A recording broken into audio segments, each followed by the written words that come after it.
He died at 24 years old. No trial, no conviction, no charges ever filed.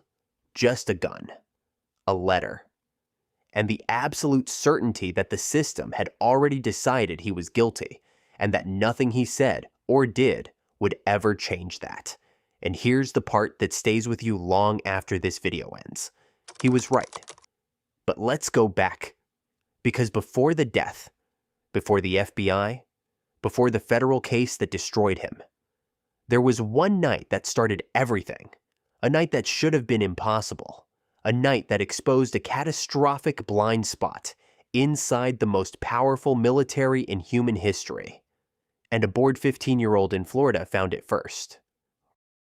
Summer 1989. Pinecrest, Florida. A suburb of 18,000 people, where front doors stayed unlocked, and parents still knew every family on the block. Robert James was a software developer. Most evenings, he worked at the kitchen table, lines of code scrolling across his monitor in the quiet of the house. One night, his 6-year-old son walked over, pulled up a chair, and sat there silently for a very long time. "What does it do, Dad?" "It tells the computer what to think." Within a few months, the family computer had a new primary user, and it wasn't Robert. While other kids in Jonathan's first grade class were still learning to tie their shoes, he was teaching himself how digital locks worked, and more importantly, how to open them. The first real warning sign came quickly. Robert installed parental controls to limit his son's screen time, a reasonable decision for a child already obsessed with machines. Jonathan bypassed them that same afternoon, not after a week of trying, not after researching it online. That same afternoon, the way another kid might finish a bowl of cereal. How did you do that? It wasn't complicated. Robert didn't ask another question. He just stared at the screen for a moment, then walked quietly back to the kitchen. By the time Jonathan turned 10, he was reading programming manuals that college students complained about. C language, Unix architecture, network protocols. Dense technical documents most adults never touch their entire lives. He read them like other kids read comic books, hungrily, cover to cover, then all over again. His parents started getting worried, in the specific way parents worry when they no longer understand what their child is becoming. Boys his age were outside. They had friends. They scraped their knees. They argued about sports. Jonathan was in his room at 2 in the morning and had just installed Linux on the family computer without asking. In the process, he completely wiped Windows off the machine. You cannot just change everything without asking permission. Linux is better. Windows has too many holes in it. He was 12 years old. From that point on, the tension inside the house became constant. Jonathan disappeared into cyberspace deep into the night, surfacing only for school and meals. His grades were poor, not because he lacked intelligence, but because he found school suffocating. What was the point of memorizing historical dates or mathematical formulas when there were live global networks to explore, and nobody was really stopping him? Eventually, his parents took the computer away entirely. Jonathan left the house. "I am not coming back until you give it back." 3 days later, they returned it. They thought they were managing a stubborn phase, a teenage rebellion that would eventually burn itself out. Like all the others, what they were really watching were the first sparks of something much bigger. Something that would one day bring the full weight of the United States federal government to their quiet front door on an ordinary Thursday morning. Summer 1999. Jonathan James is 15 years old. 3 monitors glow inside his dark bedroom, while thick Florida humidity presses against the windows outside. The room smells like cold air conditioning and instant noodles. He has been sitting at the keyboard for hours, and he shows no sign of stopping. He is not looking for money. Money never interested him. Stealing credit card numbers was what small-time criminals did. What Jonathan wanted was something else entirely. Standing, recognition, Proof. In the underground hacker world of the late 1990s, your handle was your identity, and your identity depended on one thing only. What had you broken into that nobody else could? The more impossible the target, the farther your name traveled. His handle was Ented Comrade. He had spent months building that name carefully. University networks, corporate servers, each intrusion quietly documented, each vulnerability later reported to administrators afterward, not to cause damage, because fixing the flaw was the entire point. Your system has a gap, here is where it is, here is how to close it. But corporate systems and university networks were starting to feel like practice runs. Government infrastructure was different. Those were the networks nobody was supposed to touch. The walls were supposed to be solid. The locks were supposed to matter. Jonathan wanted to know if they actually did. August 23, 1999. Close to midnight, he begins moving through telecommunications infrastructure, Bell South networks, Miami-Dade school district systems, navigating through them with the calm patience of someone who has done this before, many times. He causes no damage, leaves no destruction behind. He moves quietly, like a visitor walking through rooms he was never invited into. But even these intrusions are beginning to feel routine. And routine is no longer enough. Then September arrives, and with it, a server that changes everything. At first glance, it looks completely ordinary. A plain IP address, standard security measures. Nothing about it suggests anything unusual. Jonathan starts working through its defenses the way he always does, layer by layer, patient, methodical, unhurried. He is already halfway inside before he realizes what he's actually looking at. He is standing at the front door of the United States Department of Defense, and the door is about to open. The Defense Threat Reduction Agency operated a server facility in Dulles, Virginia. Just 25 miles from Washington, D.C., the physical security was designed for threats that arrived in person. Armed guards, biometric scanners, multiple layers of access control, strong enough to stop any normal intruder cold. From the outside, the building looked impenetrable. Jonathan never came from the outside. From his bedroom in Florida, he found something all that physical security couldn't protect against. Weak password habits, software updates that had been ignored for months. He didn't smash through digital walls like movie hackers do. He simply found windows someone forgot to lock and climbed through them quietly. Once inside, his first move was planting a backdoor, a hidden access point, buried deep enough in the system that he could return anytime he wanted, without breaking in again. Then he started exploring. What he found was staggering. Contractor communications, military personnel databases, direct correspondence between Pentagon officials, and field operatives stationed across multiple continents. The kind of information agencies spend enormous budgets trying to protect. For 3 straight weeks, Jonathan moved through those networks like someone with full clearance. The numbers tell the story clearly. More than 3,000 internal messages intercepted between DTRA staff. Login credentials collected from 19 separate military computers. Confirmed access to at least 10 systems containing official Department of Defense data. All of it gathered from a bedroom filled with science fiction memorabilia and empty food containers by a teenager who still had homework due on Monday. But the Pentagon was never the final destination. It was the warm-up. Jonathan wanted NASA. Late 1999, Houston. Mission Control runs its standard system checks for International Space Station operations. Systems normal. Life support functioning within expected limits. 240 miles above Earth. The crew adjusts environmental controls, trusting completely, without question.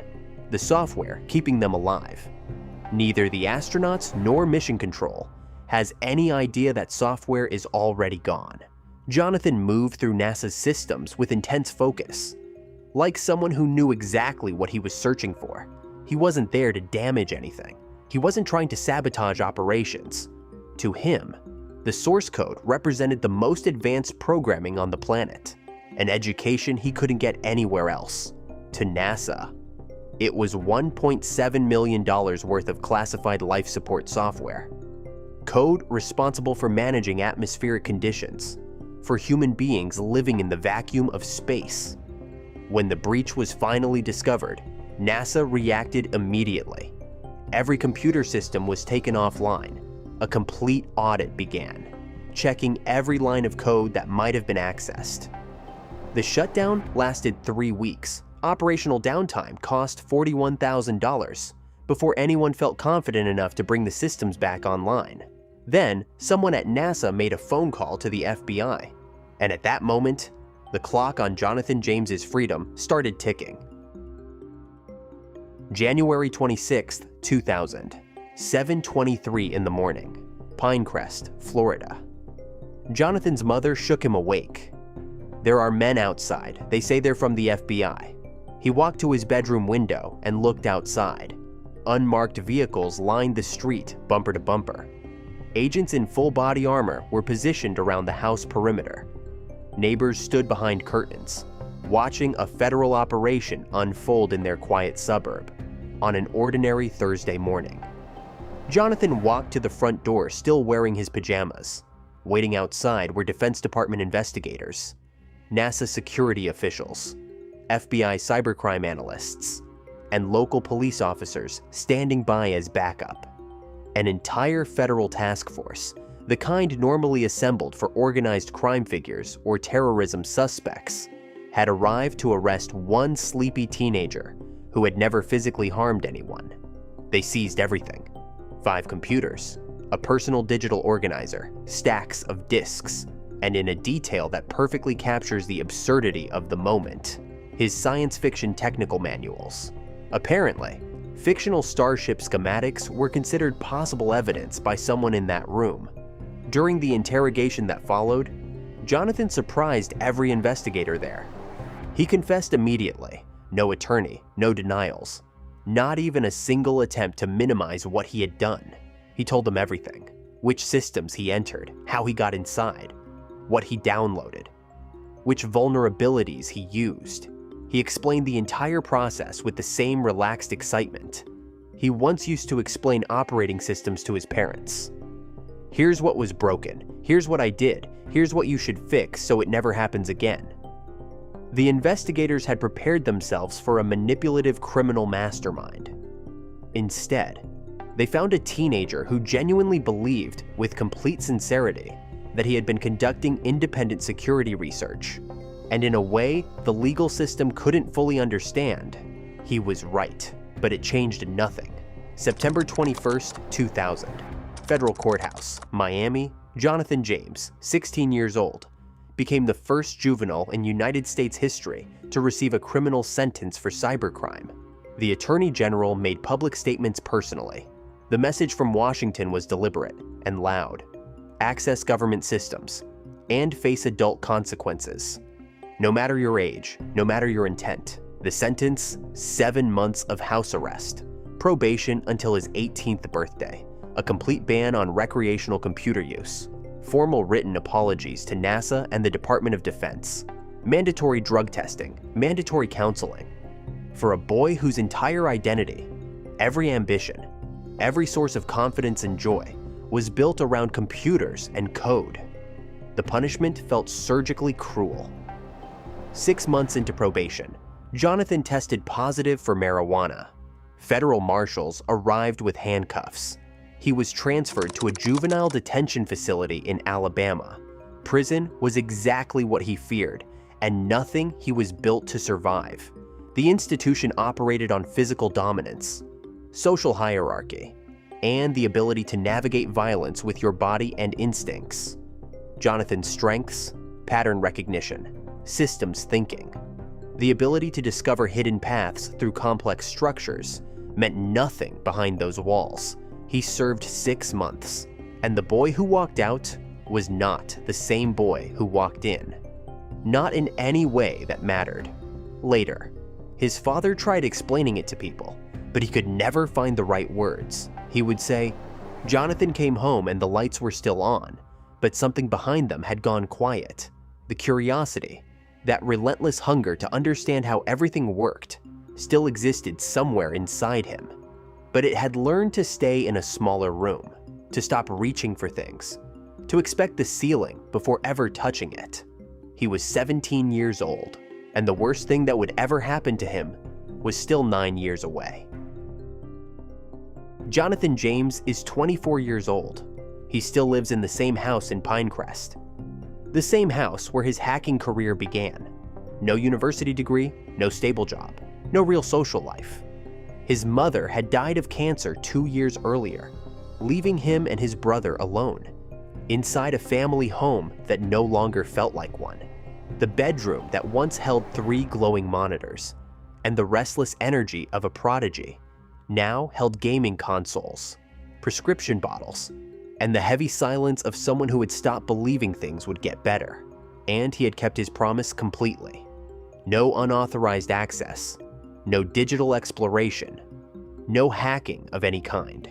He abandoned the name Comrade, the handle that once made federal agents sit up straight, for the invisible life of a depressed young man who expected very little from the world. But once a reputation is built, it no longer belongs to you alone. January 17, 2008, Framingham, Massachusetts. The TJX Companies, parent corporation of TJ Maxx, Marshalls, and several major retail chains, called an emergency board meeting. Their CEO stepped in front of cameras with news that exploded across the business world. More than 45 million customer records had been compromised. Payment information, personal data, transaction histories stretching back years, all of it stolen. At the time, it was the largest retail data breach in corporate history. Inside an FBI cybercrime conference room in Washington, agents started building a caseboard. 3 photographs went onto the wall: Albert Gonzalez, Christopher Scott, Stephen Watt. 3 years of coordinated criminal operations, sophisticated attacks. Multiple retail chains breached. Hundreds of millions of cards stolen across several countries. The agents working the case called it the most technically advanced hacking conspiracy the division had ever seen. Then, inside encrypted chat logs recovered from seized hard drives, investigators found 2 initials, JJ. The initials appeared repeatedly throughout multiple conversations. JJ handled the Office Max operation. JJ opened the mail drop in Staten Island. JJ understood the older, more discreet methods the younger crew never learned. Database searches began, cross-references, name comparisons against known hackers with matching backgrounds. One name came back: Jonathan Joseph James, first juvenile cybercriminal in United States history. NASA breach at 15. Pentagon intrusion at 15. Known presence inside underground hacking communities. No current income. Recently lost his mother. Living alone in the same house where it all began. Inside a secure conference room, agents started building the theory out loud. He disappears after prison. Classic behavior for someone regrouping underground. He would have the reputation that Gonzalez's crew respected. He had reasons to be desperate. The timeline seemed to match every point they had. Everything fit. The entire case locked together perfectly. Almost too perfectly. And that should have been the first warning sign. Because the real JJ inside those chat logs already had a name: Stephen Watt, known in certain underground circles by the alias Jim Jones. Same initials, completely different person. But Watt was just another figure inside a criminal network. Jonathan James was something else. A recognizable story. A famous name attached to a file that practically wrote its own headlines. And in a case under enormous public pressure, a story becomes more valuable than a fact. So investigators kept both possibilities alive. The real criminals they were already preparing charges against, and Jonathan James, the name that completed the narrative. Jonathan had no idea any of this was happening. On the same day, agents presented his profile inside conference rooms in Virginia. Jonathan sat at home in Pinecrest, eating cereal for dinner, and playing video games on a console connected to nothing except a television. But the machinery was already moving toward him, and he wouldn't hear it coming until it arrived at his doorstep. May 7th, 2008, 6:42 in the morning, Secret Service agents surrounded Jonathan's house. With the same precision and formation the FBI had used 8 years earlier. Same street, same neighbors watching through the same windows. Another federal operation unfolding in the same quiet suburb, outside the same front door. But this time, one thing was fundamentally different. This time, Jonathan James was completely innocent. He knew it, and he had already accepted that it probably wouldn't matter. Agents moved through the house carefully, searching for anything that could connect Jonathan to the TJX conspiracy. Computer equipment showing evidence of intrusions, financial records revealing unexplained income, messages connected to members of Gonzalez's network, any digital trace that tied him to the operation. They found a legally registered handgun. They left it exactly where it was. They found handwritten notes showing Jonathan had been seriously thinking about ending his life. That discovery did not slow the investigation. No one stopped. No welfare check was started. The investigation needed a suspect, and a suspect in crisis was still a suspect. So nobody picked up a phone. Nobody called for help. The search continued.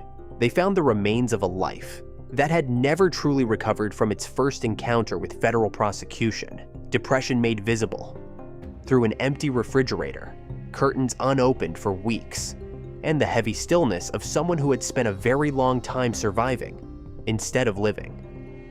What they did not find was a single piece of evidence connecting Jonathan James to the TJX breach. But the investigation didn't stop. The TJX case was being watched closely by Congress, by the media, by an American public that wanted someone punished for the largest theft of consumer financial data in the country's history. Federal prosecutors needed convictions, and they needed recognizable faces attached to them. Jonathan's history gave them exactly that. The former boy genius, the teenager who once slipped past government defenses, now returning as an adult criminal to lead an even larger operation. It was a perfect narrative, clean, satisfying, emotionally complete, and completely fabricated. Jonathan understood exactly how this system worked. He had lived through it once before. He knew how it moved, what it valued, what it needed, and he wrote about it with no self-pity at all, just clarity. I honestly had nothing to do with TJX, unfortunately. I don't picture the government caring very much about that. The real perpetrators had already been identified, and investigators were already closing in on them. Albert Gonzalez spent years collecting paychecks as a Secret Service informant, while secretly operating the largest financial data theft network in American history. Stealing from the same institutions he was being paid to protect. Christopher Scott drove through shopping center parking lots with a laptop, collecting wireless signals from retail networks.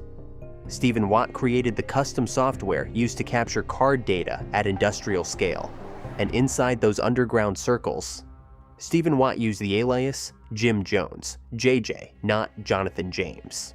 But recognizing that difference required investigators to examine the evidence carefully, instead of focusing on the famous name already written at the top of the file, and inside a system under pressure to produce results.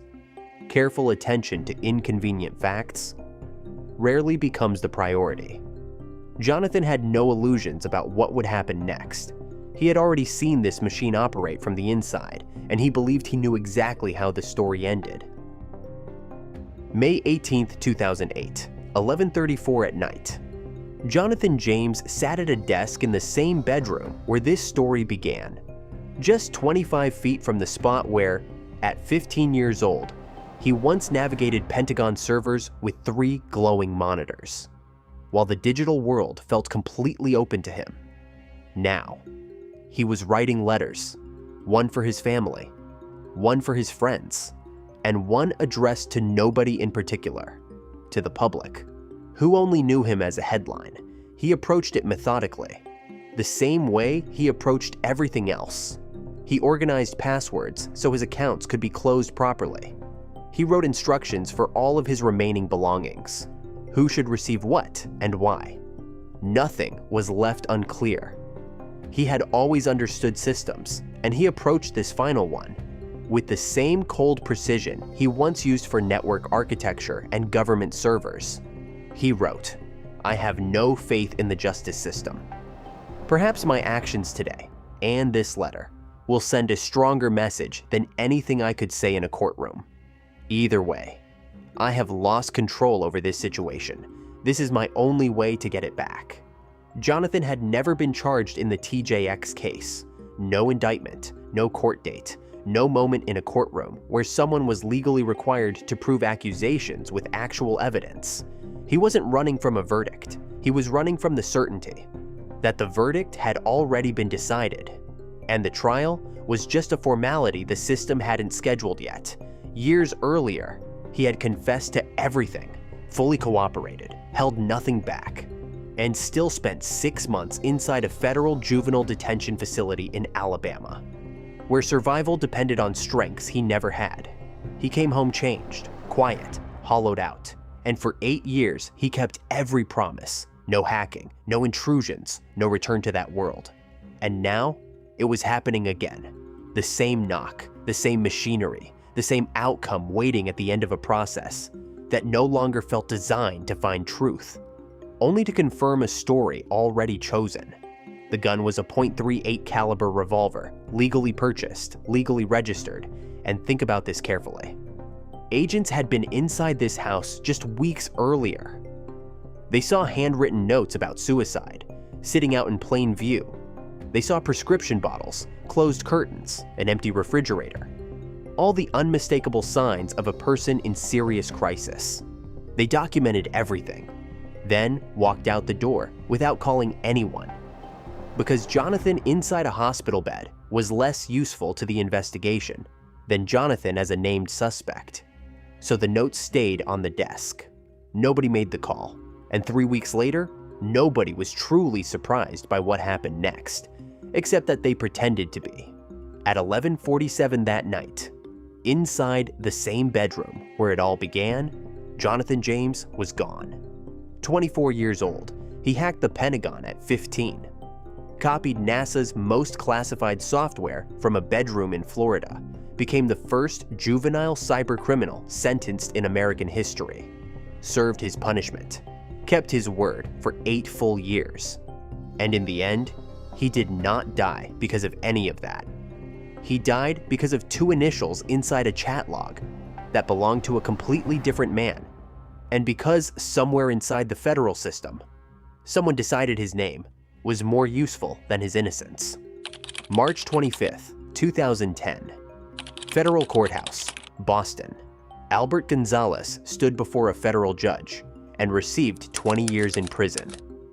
At the time, it was the longest sentence ever handed down for a hacking conviction in United States history. When investigators searched his property, they discovered $1.2 million in cash, buried inside a sealed barrel in his backyard. His operation had compromised the financial data of more than 180 million people across multiple countries. He had built the most destructive digital theft enterprise ever prosecuted on American soil. And at the same time, he was collecting paychecks as a paid Secret Service informant, reporting on the same criminal world he was secretly leading himself. Christopher Scott received 7 years. Stephen Watt, the man known in underground circles as Jim Jones, the man whose initials were JJ, the most likely source of the chat log references that pulled Jonathan James into the investigation and drove him toward the belief that he had no escape, received 2 years. 2 years. Jonathan James received nothing, no charges, no trial, no exoneration, no public statement from any federal agency, acknowledging they pursued him without a single piece of credible evidence linking him to the crime. Because by the time those sentences were announced, Jonathan James had already been dead for nearly 2 years. And when you strip away the narrative, and look only at the facts. This is what remains. Jonathan never accessed TJX systems. No forensic evidence placed him inside those networks. No financial records connected him to Gonzalez's operation. No cooperating witness. And there were several because of multiple plea agreements. Ever identified him as a participant, the entire case against him rested on 2 initials inside an encrypted chat log, written by a man with a completely different name, then filtered through a database search that found a convenient history and stopped searching. That is not an investigation. That is confirming a story someone already needed to believe. The young man who could have spent his life protecting systems, instead of breaking into them, gone. The teenager who breached NASA, then voluntarily explained to the FBI exactly how to stop it from ever happening again. Gone. The kid who sat inside a federal interrogation room, without a lawyer, and treated the entire experience like a collaborative technical discussion. Gone. Jonathan James was not destroyed by Albert Gonzalez. He was not destroyed by the TJX breach. He was destroyed by something quieter, something systemic. A machine that needed a face for a public story. Looked at a young man with a complicated past, and chose convenience over truth, then kept choosing it, again and again, at every moment when choosing differently might have changed everything. Albert Gonzalez, who stole from 180 million people, who deceived the federal government while working on its payroll, who built a criminal empire across multiple countries over several years, is still alive. He has a release date. He still has a future, whatever shape that future takes. Jonathan James, who stole nothing, who profited from nothing, who spent the final 8 years of his life honoring a promise nobody asked him to make, is buried in Florida. And the last thing he ever wrote was that he already knew exactly how this story would end, and that dying on his own terms was the only control the system had left him. I die free. 3 words, written at midnight, inside a bedroom in Florida, by a 24-year-old man who believed the system had left him only 2 choices, and he chose the one thing he believed could not be taken away from him. Make of that what you will.